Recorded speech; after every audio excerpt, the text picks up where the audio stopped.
இறங்கம்மா. கணக்கு பிள்ளைக்கு நல்ல உத்தியோகம். பங்களா எங்க இருக்கு? அதோ தெரியுத, அதான் பங்களா.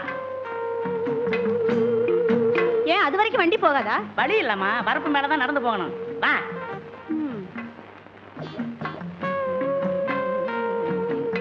ஆமா, வா, வா. உயரமா நிக்கிறது கூட ஐயாவதுதான் கரும்பு. இப்படித்தான் போகணுமா? வேற வழியே இல்லையா? நீ வந்துட்டீல, ஐயா வழி பண்ணிடுவாரு. வா, வா.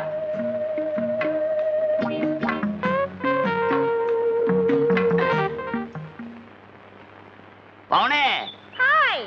பாத்து வா, பாத்து. என்னம்மா வரப்புல நண்டா பிடிக்கிற? ஐயோ பவுனே, பவுனே செதறிடுச்சே. ஐயோ ஏயா கணக்கு, பவுனை பார்த்து கூப்பிட்டு வரக்கூடாது? அவரை ஏன் கோவிச்சுக்கிறீங்க? வழி இல்ல, ஒண்ணு இல்ல, வெறும் வாய் பேச்சு தான். கவலையப்படாத, சீக்கிரமா ரோட போட்டுற, நீ உருண்டு பிறண்டு வரலாம். ஐயோ, இது கருவாய் இடமுங்க.